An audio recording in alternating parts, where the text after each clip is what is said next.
2025년 금융시장에 숨겨진 전율 돋는 비밀 하나가 드러나기 시작했습니다. 12월 24일 크리스마스 이브, 모두가 연휴를 준비하는 그 순간 환율이 단 하루 만에 30원 넘게 추락했습니다. 1480원대를 맴돌던 환율이 갑자기 1450원대로 추락한 겁니다. 하루 동안 2% 넘게 떨어진 겁니다. 무슨 일이 일어난 걸까요? 국제적 이벤트가 있었던 것도 아닙니다. 우리 경제가 갑자기 회복된 것도 아닙니다. 미국이 금리를 내린 것도 아닙니다. 북한과 평화협정을 맺은 것도 아닙니다. 삼성전자가 혁신적인 신제품을 발표한 것도 아닙니다. 그 어떤 호재도 없었습니다. 그렇다면 도대체 무엇이 환율을 이토록 급격하게 끌어내린 걸까요? 더 놀라운 사실이 있습니다. 이 급락은 12월 24일 한 번으로 끝나지 않았습니다. 25일에도 환율은 계속 내려갔습니다. 26일에도 마찬가지였습니다. 마치 보이지 않는 거대한 손이 환율을 꾹꾹 눌러대는 것 같았습니다. 시장 참가자들은 당황했습니다. 이게 정상적인 시장 움직임이 맞나? 누군가 엄청난 물량으로 개입하고 있는 건 아닐까? 의구심이 커졌습니다. 그리고 그 의구심은 곧 확신으로 바뀌었습니다. 정부가 움직이고 있다는 확신 말입니다. 여기 정부의 막강한 환율 개입이라는 시한폭탄이 숨어 있었습니다. 정부는 도대체 얼마나 많은 달러를 쏟아부은 걸까요? 전문가들은 최소 100억 달러 이상이라고 추정합니다. 어떤 이들은 200억 달러까지도 거론합니다. 이는 우리나라의 일주일치 수출액에 맞먹는 규모입니다. 그야말로 총력전이었던 겁니다. 하지만 더 충격적인 건 따로 있습니다. 이 개입을 미리 알 수 있는 신호가 있었다는 사실입니다. 그리고 많은 분들이 궁금해하실 겁니다. 이렇게 정부가 개입하면 환율이 계속 내려가기만 할까요? 아니면 다시 튀어오르는 일은 없을까요? 더 나아가 국민연금까지 동원된 이번 개입에서 우리 국민들의 손실은 없는 걸까요? 지금부터 공개할 이야기는 연말 환율 급락에 숨겨진 3단계 비밀입니다. 최근 환율 차트를 보면 누가 봐도 정부의 개입이 확실해 보입니다. 1480원대를 왔다 갔다 하던 환율이 갑자기 뚝 떨어지면서 1450원대까지 내려갔습니다. 갑자기 30원이 내려간 겁니다. 30원입니다. 이게 어떤 국제적 이벤트가 있었던 것도 아닙니다. 갑자기 우리나라 경제가 회복된 것도 아닙니다. 미국 연방준비제도가 금리를 내린 것도 아닙니다. 도널드 트럼프가 친한 발언을 한 것도 아닙니다. 그 어떤 펀더멘털 변화도 없었습니다. 그런데 환율이 하루아침에 30원씩 떨어졌습니다. 이건 정부의 개입이 분명하다고 추정할 수 있죠. 환율이 좀 고개를 드니까 다시 또 끌어내리는 모습이 보입니다. 이건 전형적인 정부의 환율 개입 패턴입니다. 그리고 이번에는 정부만이 아니라 국민연금도 동원됐을 가능성이 굉장히 큽니다. 정부 혼자서는 이 정도 규모의 개입을 지속하기 어렵기 때문입니다. 국민연금의 해외 자산은 900조 원이 넘습니다. 이 중 일부만 환해지해도 수백억 달러의 달러 공급 효과가 생깁니다. 정부와 국민연금이 합세하면 단기적으로는 어떤 환율이든 막을 수 있습니다. 하지만 그 대가는 무엇일까요? 정부가 왜 하필 연말에 환율을 끌어내렸는지 그 치밀한 계산의 실체를 파헤쳐 보겠습니다. 왜 12월 30일 종가가 이토록 중요한가요? 여기에는 정부의 치밀한 의도가 숨어 있습니다. 정부 통계 중 연말을 기준으로 하는 경우가 엄청나게 많거든요. 그래서 정부 통계를 잘 나오게 하려면 마지막 연말 종가가 결정적으로 중요합니다. 게다가 우리나라 기업들과 금융회사들의 회계가 12월 30일 종가를 기준으로 관리됩니다. 마지막 환율이 엄청나게 중요한 이유죠. 정부는 적어도 드러나는 장부만이라도 멀쩡하게 보이려는 겁니다. 1,400원으로 끝나냐 아니면 1,550원으로 끝나냐, 이건 기업들과 금융회사에 치명적인 영향을 줄 수밖에 없습니다. 왜 그럴까요? 우리나라 기업들은 달러 부채를 엄청나게 빌린 경우가 많습니다. 특히 최근 들어 미국 투자를 위해 달러로 자금을 조달한 경우가 폭발적으로 증가했거든요. 2024년 기준 우리나라 기업들의 해외 채권 발행액은 600억 달러가 넘습니다. 여기에 은행권 해외 차입까지 합치면 이 0억 달러가 훨씬 넘습니다. 이 엄청난 달러 부채를 원화로 평가할 때 어떻게 평가하느냐? 바로 연말 종가로 평가합니다. 환율이 1,550원이냐 1,400원이냐에 따라 기업들의 부채가 최대 10%까지 증가할 수 있습니다. 10%입니다. 구체적으로 계산해 볼까요? 100억 달러 부채를 가진 기업이 있다고 가정합시다. 환율이 1,550원이면 원화 부채는 15조 50억 원입니다. 환율이 1,400원이면 원화 부채는 14조 원입니다. 그 차이가 무려 1조 50억 원입니다. 환율을 1,400원대 초반까지 끌어내리면 기업들의 부채가 원화로 평가했을 때 적은 것처럼 보입니다. 일종의 회계 분장인 셈이죠. 하지만 이건 진짜 부채가 줄어든 게 아닙니다. 단지 원화로 표시한 숫자만 줄어든 겁니다. 실제로 갚아야 할 달러는 그대로입니다. 은행들은 어떨까요? 은행에는 BIS 비율이라는 게 있습니다.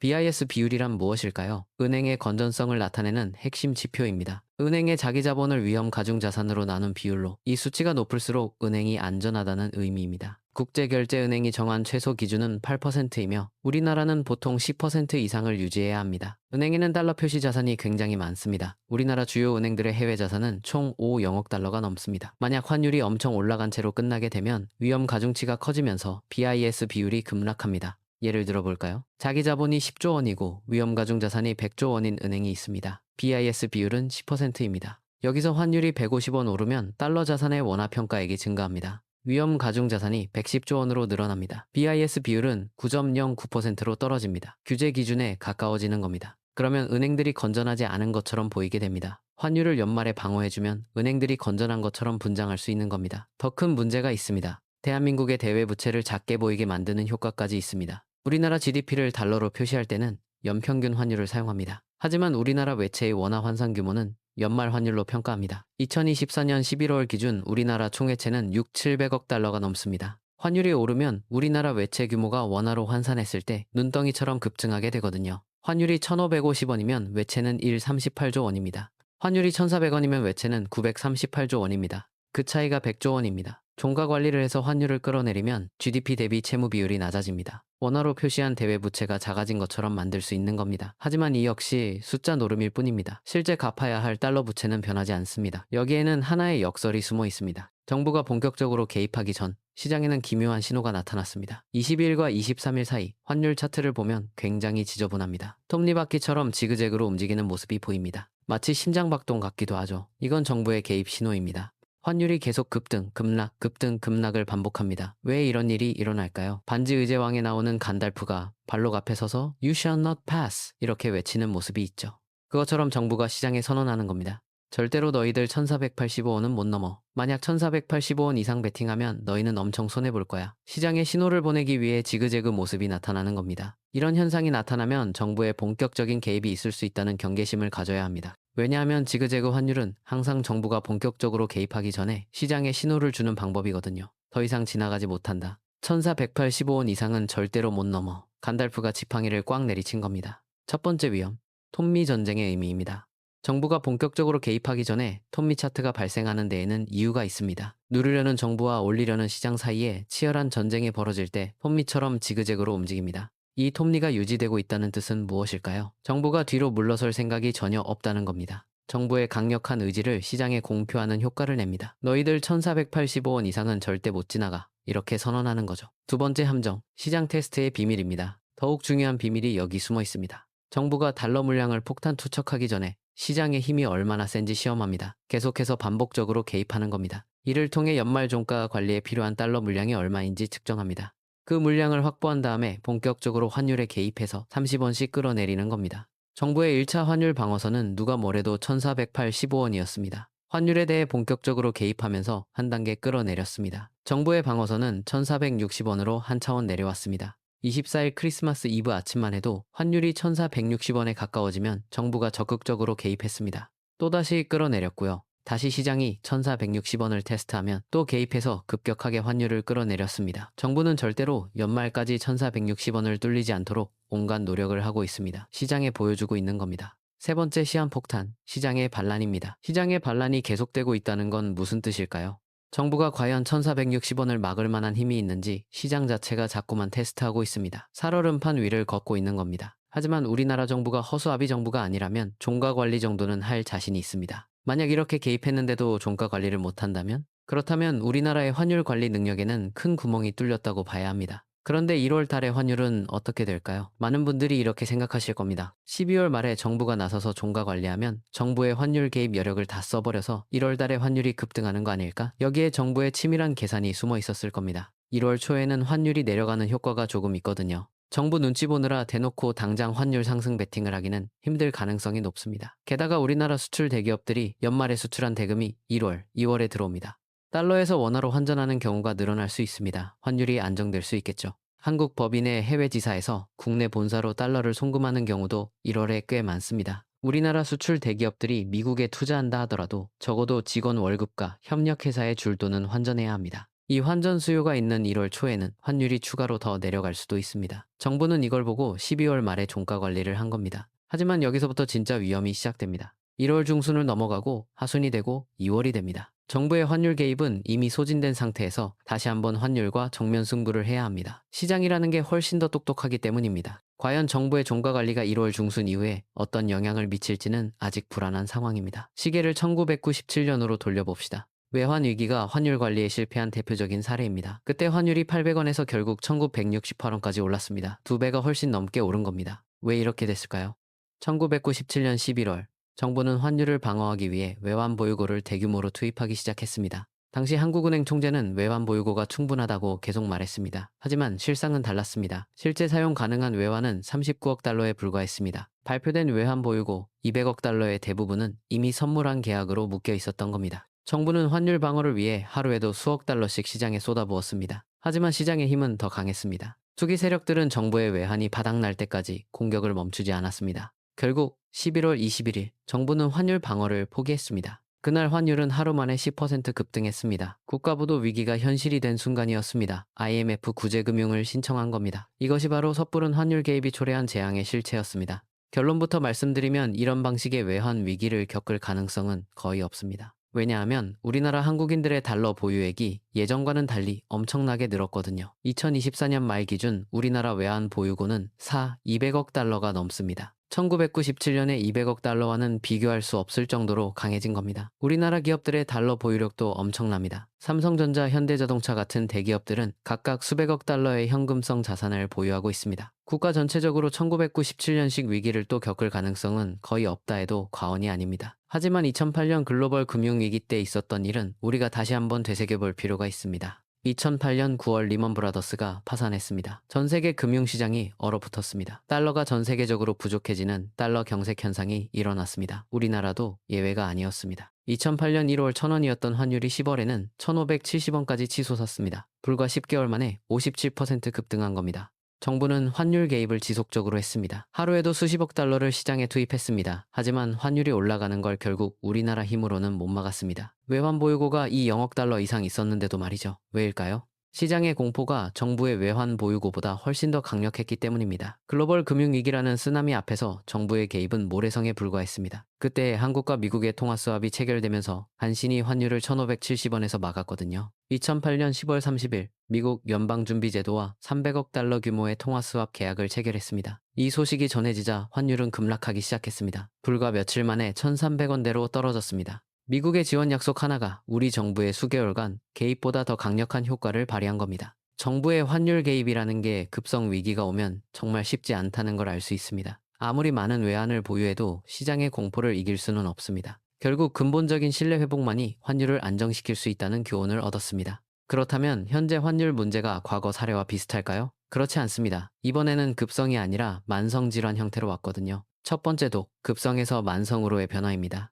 예전에 급성으로 왔을 땐 환율이 치솟아 오르는 걸 정부가 아무리 노력해도 막을 수 없었습니다. 1997년 외환위기 때를 떠올려 보십시오. 11월 한 달 동안 환율이 800원에서 1200원으로 올랐습니다. 한 달 만에 50% 폭등한 겁니다. 이런 급성 위기 앞에서는 어떤 정부도 무력합니다. 마치 갑자기 밀려온 쓰나미 앞에서 모래성을 쌓는 것과 같습니다. 2008년도 마찬가지였습니다. 리먼 브라더스 파산 이후 두 달 만에 환율이 400원 가까이 올랐습니다. 정부가 수백억 달러를 쏟아부어도 소용없었습니다. 하지만 이번에는 만성적으로 오고 있기 때문에 천천히 오르는 대신 정부가 찍어 누를 수 있습니다. 2024년 1월부터 12월까지 환율 상승폭을 보십시오. 1200원대에서 1480원대까지 올랐습니다. 12개월 동안 280원 오른 겁니다. 한 달 평균 23원씩 오른 셈입니다. 이 정도 속도라면 정부가 개입할 시간적 여유가 있습니다. 단기적으로는 성공한다는 거죠. 두 번째 독, 고질병의 함정입니다. 고질병이 되면 무슨 문제가 있을까요? 단기적으로는 약을 처방하면 증상이 완화된 것처럼 보입니다. 하지만 6개월, 1년 있다가 다시 병이 악화되는 방식으로 점점 더 나빠집니다. 당뇨병 환자를 생각해 보십시오. 혈당이 오르면 인슐린을 맞습니다. 혈당이 내려갑니다. 하지만 근본적인 생활 습관을 바꾸지 않으면 어떻게 될까요? 다시 혈당이 오릅니다. 인슐린 용량을 늘려야 합니다. 시간이 지날수록 인슐린 저항성이 생깁니다. 결국 합병증이 생깁니다. 환율도 마찬가지입니다. 이번에는 만성질환으로 넘어갔기 때문에 당장 개입하면 찍어 누를 수 있습니다. 하지만 약을 끊으면 곧바로 튀어오르는 문제점이 있습니다. 2024년만 봐도 정부가 몇 차례 개입했습니다. 3월에 개입해서 1380원까지 내렸습니다. 두 달 후 5월에 다시 1420원까지 올랐습니다. 7월에 또 개입해서 1380원까지 내렸습니다. 석 달 후 10월에 다시 1450원까지 올랐습니다. 12월에 또 개입해서 1450원까지 내렸습니다. 이 패턴이 보이십니까? 개입할 때마다 효과가 점점 짧아지고 있습니다. 3월 개입 효과는 2개월 지속됐습니다. 7월 개입 효과는 3개월 지속됐습니다. 12월 개입은 과연 얼마나 지속될까요? 세 번째 독, 중독성의 위험입니다. 이 약은 중독성이 있기 때문에 약을 쓰는데 한계가 있습니다. 왜일까요? 외환 보유고로 자꾸만 환율을 맞게 되면 외환시장 참가자들이 생각합니다. 쟤네들 돈 떨어질 때까지만 기다리자. 지연 전술을 끌면서 시간을 보내게 되면 결국 환율 상승에 베팅한 쪽이 시간이 가면 이길 수밖에 없습니다. 조지 소로스가 1992년 영국 파운드화를 공격했을 때를 기억하십시오. 영국 정부는 외환 보유고를 수십억 파운드씩 쏟아부었습니다. 하지만 소로스는 더 많은 돈으로 파운드화를 공격했습니다. 결국 영국 정부는 항복했습니다. 하루 만에 외환 보유고 35억 달러를 날렸습니다. 소로스는 10억 달러를 벌었습니다. 시장은 정부보다 항상 돈이 많습니다. 정부가 0억 달러를 쓸 수 있다면 시장은 1조 달러를 동원할 수 있습니다. 시간 싸움에서 정부가 이길 수 없는 이유입니다. 네 번째, 독. 약으로는 해결 불가능합니다. 결국 이걸 막기 위해 어떤 노력을 해야 할까요? 약으로 자꾸 찍어 누르는 게 아니라 근본 원인을 치료하는 게 무엇보다 중요합니다. 그래야 몇 달 정도 환율을 막는 게 아니라 원화가 휴지 조각이 되는 걸 근본적으로 막을 수 있습니다. 암 환자에게 진통제만 주면 어떻게 될까요?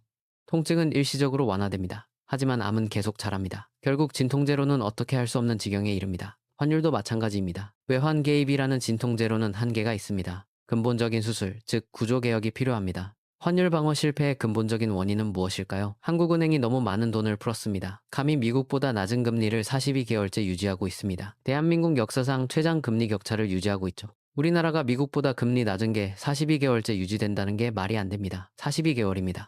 게다가 정부가 과도한 적자 재정을 편성했습니다. 보수 진보 나눠서 싸울 필요 없습니다. 두 정부가 다 문제였습니다. 윤석열 정부에서는 너무나도 심한 감세를 해줬죠. 재정에 펑크를 냈습니다. 이재명 정부에서는 적극적인 재정 지출 확대 정책을 썼습니다. AI 투자를 위한 적극적인 재정 지출 확대. 이건 아주 크게 찬성합니다. 그래야 대한민국 경제가 다시 성장하고 원화가 강세를 띨 수 있습니다. 하지만 재정 지출을 확대하기 위해서는 당연히 재원의 절반은 최소한 세금으로 걷어야 합니다. 이걸 전부 빚으로 마련한다는 생각을 하면 당연히 환율 방어에 어려움을 겪을 수밖에 없습니다. 청년들의 해외 투자나 수출 기업의 원화 환전 증가가 근본 원인이라고 생각하면 처방이 잘못되는 겁니다. 예를 들어 볼까요? 우리 뇌에 근본적인 문제가 생겼는데 그것 때문에 두통이 왔다고 해서 두통약만 먹으면 근본적으로 병을 치료하는 게 아니라 증상만 잠깐 약화시키면서 병을 더 키우는 거죠.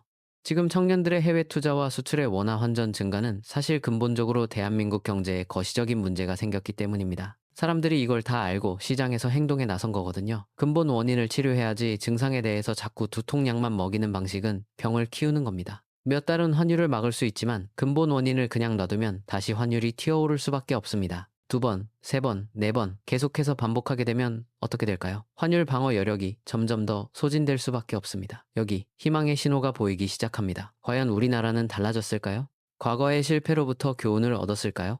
첫째, 외환 보유 능력이 크게 개선되었습니다. 우리나라 국민들의 달러 보유액이 예전과는 비교할 수 없을 정도로 늘었습니다. 2024년 기준 국민들의 해외 예금은 200억 달러가 넘습니다. 1997년에는 거의 없다시피 했던 수치입니다. 개인들의 해외 주식 투자액도 0억 달러를 넘어섰습니다. 국민 개개인이 외환 보유의 완충 역할을 하고 있는 겁니다. 기업들의 달러 보유력도 엄청나게 강해졌습니다. 삼성전자의 현금성 자산만 200억 달러가 넘습니다. 현대자동차 그룹도 600억 달러 이상을 보유하고 있습니다.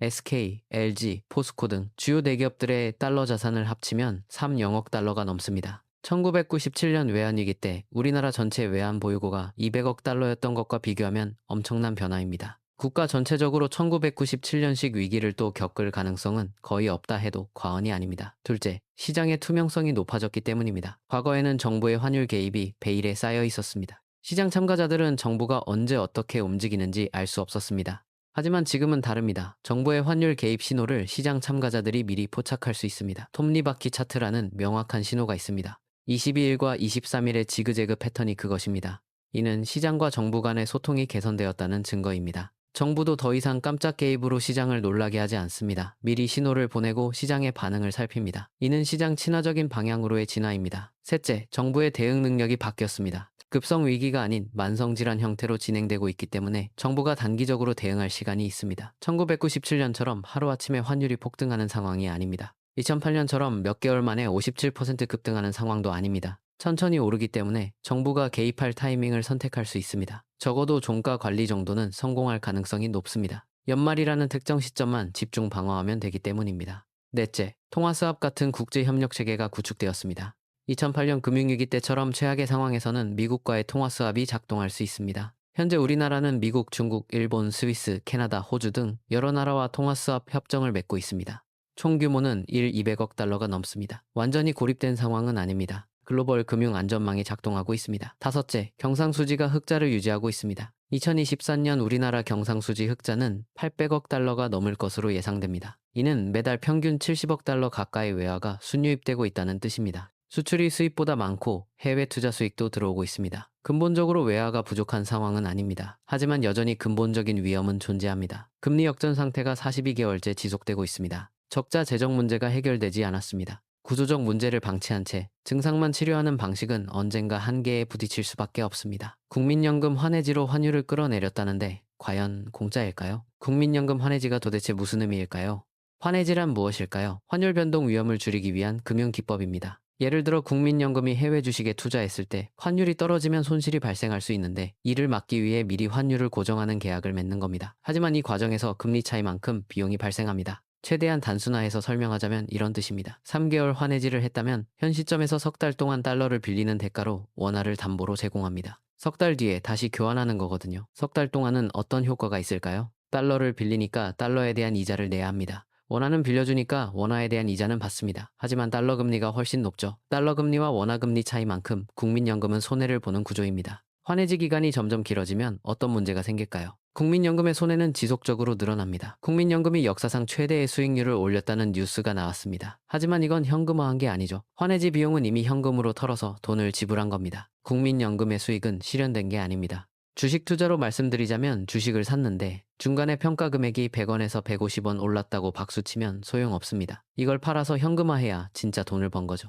국민연금이 지금 사상 최대 수익을 올렸다고 하지만 언젠가 국민연금에 들어오는 돈보다 나가는 돈이 더 많아졌을 때 그때는 국민연금이 매일 주식을 팔아야 합니다. 지금보다 비싼 가격에 팔 가능성보다는 싼 가격에 팔 가능성이 높아집니다. 국민연금이 수익을 실현한 게 아닌데 환해지 비용은 그냥 매번 들어갑니다. 매번 비용으로 잡히는 거죠. 현금화하지 않은 수익으로 국민연금의 수익을 평가하면 절대 안 됩니다. 국민연금의 손실은 매번 환해지를 통해 부과됩니다. 우리 국민들의 손해는 눈덩이처럼 불어날 수밖에 없습니다. 지금부터 앞으로 어떻게 대응해야 할지 구체적인 행동 계획을 말씀드리겠습니다. 첫 번째 계기판, 톱니바퀴 차트입니다. 22일과 23일처럼 환율이 지그재그로 움직이는 톱니바퀴 패턴이 나타나면 정부의 본격적인 개입이 임박했다는 신호입니다. 구체적으로 어떤 패턴일까요? 환율이 시간당 5원 이상 오르락내리락을 3회 이상 반복하면 톱니바퀴 패턴으로 볼 수 있습니다.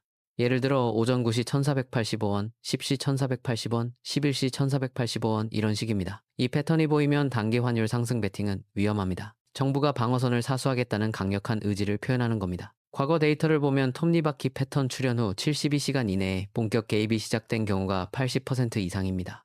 두 번째 계기판, 정부의 방어선입니다. 현재 정부의 핵심 방어선은 1460원입니다. 이 선이 뚫리면 정부의 환율 관리 능력에 심각한 문제가 있다는 뜻입니다. 역사적으로 정부가 설정한 방어선이 뚫린 후에는 추가로 50-100원 더 오른 경우가 많았습니다. 1997년에는 1000원 방어선이 뚫린 후 900원 더 올랐습니다. 2008년에는 1400원 방어선이 뚫린 후 170원 더 올랐습니다. 반대로 1460원 선을 계속 지키면 단기적으로는 환율 안정을 기대할 수 있습니다. 하지만 1월 중순 이후에는 다시 테스트받을 가능성이 높습니다. 방어선을 3번 이상 테스트받으면 뚫릴 확률이 급격히 높아집니다. 축구에서 골키퍼가 같은 슈터의 슈팅을 계속 막기 어려운 것과 같은 이치입니다. 세 번째 계기판, 1월 환전 수요입니다. 1월 초에는 수출 대금 회수와 해외 지사의 본사 송금으로 달러 원화 환전 수요가 늘어납니다. 통계적으로 1월 첫 2주 동안 평균 50-70억 달러의 수출 대금이 회수됩니다. 이는 12월보다 20-30% 많은 수치입니다. 이 시기에는 환율이 추가로 하락할 수 있습니다. 보통 1월 10일경까지는 환전 수요 효과가 지속됩니다. 하지만 1월 중순을 지나면 이 효과가 사라집니다. 1월 15일 이후부터는 오히려 수입 대금 결제가 늘어나는 시기입니다. 그때부터 진짜 시험이 시작됩니다.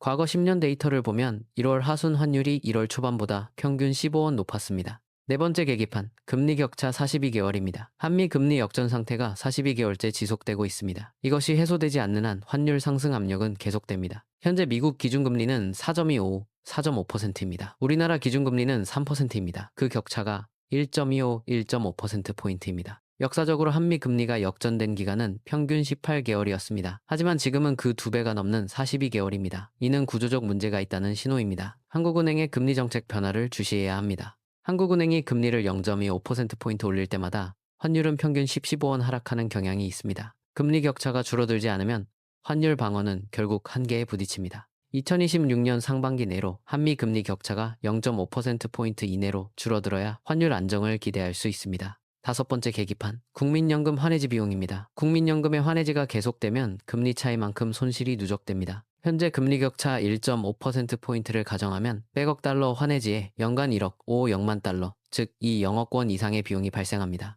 이 비용은 현금으로 지불되는 실제 손실입니다. 국민연금이 해외자산 900조 원 중 30%를 환해지한다면 연간 비용은 6조 원이 넘습니다. 환해지 규모와 기간이 늘어날수록 국민들의 부담은 커집니다. 정부가 이 카드를 얼마나 오래 쓸 수 있을지 지켜봐야 합니다. 국민연금의 수익률이 10%가 나와도 환해지 비용으로 2%를 잃으면 실질 수익률은 8%입니다. 장기적으로는 국민들의 노후 자산을 깎아먹는 결과를 초래할 수 있습니다. 경고 신호 하나, 만성질환의 악화입니다. 급성 위기가 아닌 만성질환으로 진행되고 있습니다. 단기 처방으로는 증상을 완화할 수 있지만 근본 원인을 방치하면 병은 계속 악화됩니다. 약을 끊으면 곧바로 재발하는 패턴이 반복될 겁니다.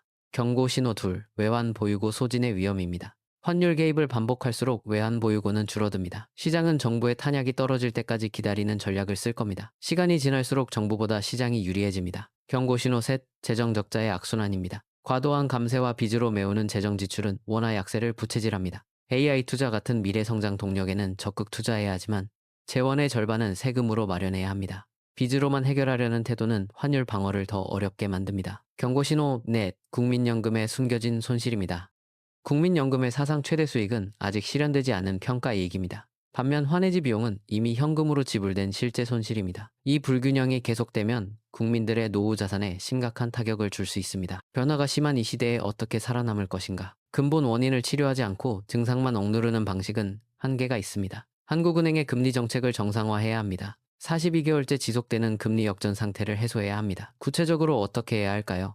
2025년 상반기 내로 기준금리를 3.5%로 올려야 합니다. 하반기에는 4%까지 올려야 합니다. 미국과의 금리 격차를 0.5%포인트 이내로 좁혀야 합니다. 가계부채 문제가 걱정된다면 선별적 지원을 강화해야 합니다. 취약계층에게는 이자 지원을 확대하는 겁니다. 연간 5조 원 정도면 충분합니다.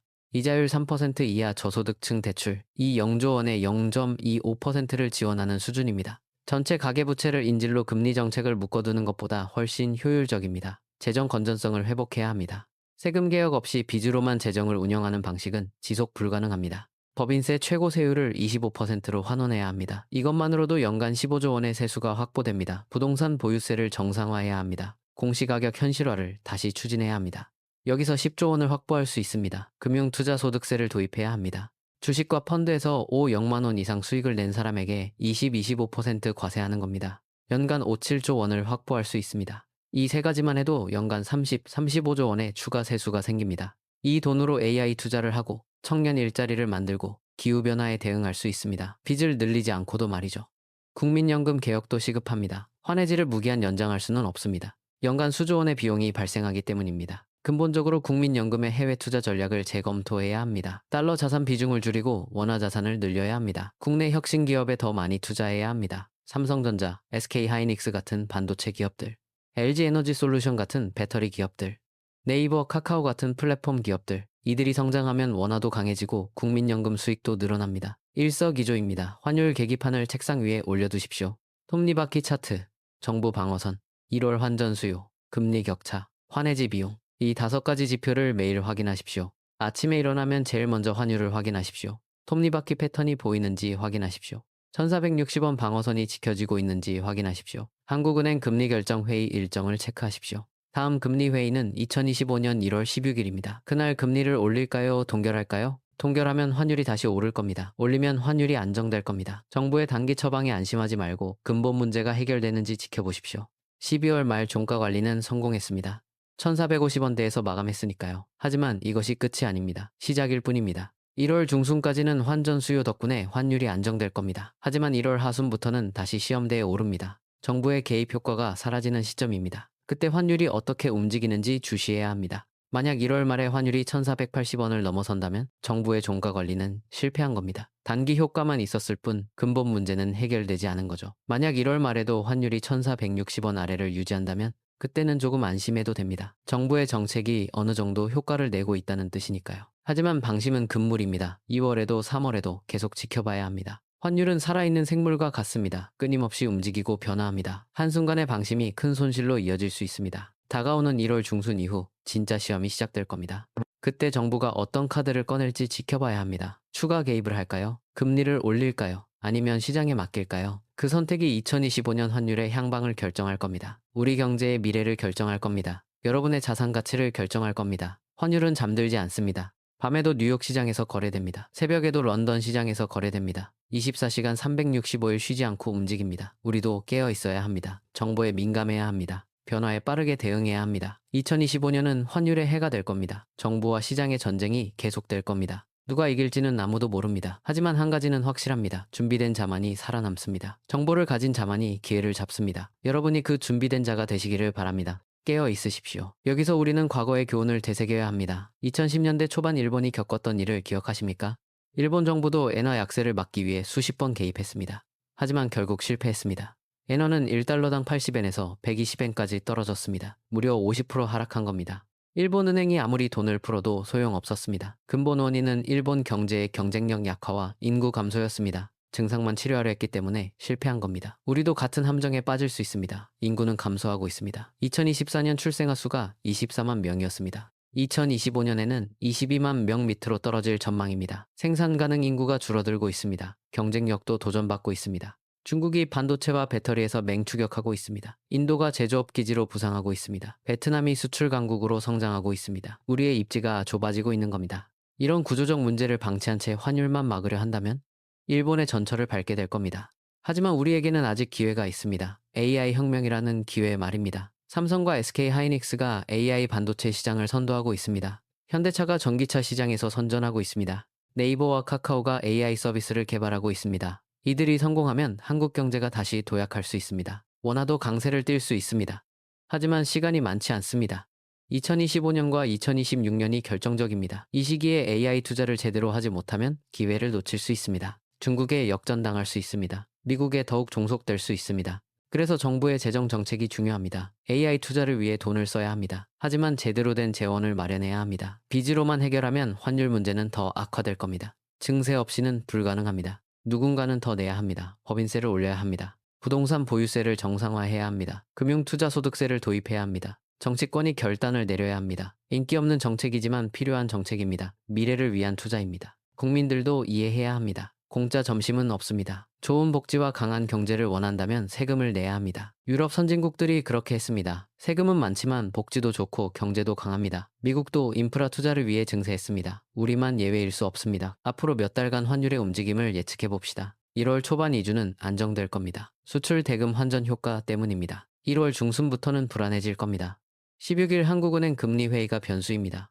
금리를 올리면 안정, 동결하면 불안입니다. 1월 하순에는 재테스트가 올 겁니다. 환율이 1460원을 다시 공격할 가능성이 높습니다. 이때 정부가 어떻게 대응하는지가 관건입니다. 2월은 더 어려울 겁니다. 환전 수요가 줄어들기 때문입니다. 2월 말 환율이 1480원을 넘을 가능성이 있습니다. 3월에는 분기 결산 시즌입니다. 기업들이 환율을 재평가합니다. 또 한 번의 고비가 올 겁니다. 상반기 내내 환율은 불안할 겁니다. 정부가 근본 대책을 내놓지 않는 한 말이죠. 하지만 하반기에는 기회가 올 수도 있습니다. 미국이 금리를 내릴 가능성이 있습니다. 한미 금리 격차가 줄어들 수 있습니다. 그때 환율이 안정될 수 있습니다. 하지만 그것도 미국 경제 상황에 달렸습니다. 트럼프 정부의 정책에 달렸습니다. 우리가 통제할 수 없는 변수입니다. 그래서 우리는 우리가 통제할 수 있는 것에 집중해야 합니다. 금리 정책, 재정 정책, 산업 정책. 이것들은 우리 손 안에 있습니다. 제대로 된 정책을 펴면 환율을 안정시킬 수 있습니다. 잘못된 정책을 펴면 환율은 계속 오를 겁니다. 선택은 우리 몫입니다. 정부의 몫입니다. 국회의 몫입니다. 그리고 국민의 몫입니다. 2025년은 환율 전쟁의 해가 될 겁니다. 정부 대 시장의 전쟁입니다. 단기 처방 대 근본 치료의 전쟁입니다. 증세 대 감세의 전쟁입니다. 투자 대 긴축의 전쟁입니다. 이 전쟁에서 누가 이기느냐에 따라 대한민국의 미래가 결정됩니다. 우리 원화의 가치가 결정됩니다. 우리 자산의 가치가 결정됩니다. 그리고 우리 세대의 운명이 결정됩니다. 마지막으로 투자자들을 위한 실전 전략을 말씀드리겠습니다. 환율이 오를 것으로 예상한다면 어떻게 해야 할까요? 달러 자산을 늘려야 합니다. 미국 주식, 미국 채권, 달러 예금을 고려하십시오. 환율이 1460원일 때 1만 달러를 사면 1460만 원입니다. 환율이 1550원이 되면 1550만 원이 됩니다. 90만 원의 환차익이 생깁니다. 6%의 수익률입니다. 반대로 환율이 내릴 것으로 예상한다면 원화 자산을 지키십시오. 한국 주식, 한국 부동산, 원화 예금이 유리합니다. 환율이 1460원일 때 1만 달러를 팔면 1460만 원을 받습니다. 환율이 1350원이 되면 1350만 원밖에 못 받습니다. 110만 원의 환차손이 발생합니다. 확신이 없다면 분산 투자가 답입니다. 자산의 30, 40%는 달러로, 60, 70%는 원화로 보유하십시오. 어느 쪽으로 움직이든 큰 손실을 피할 수 있습니다.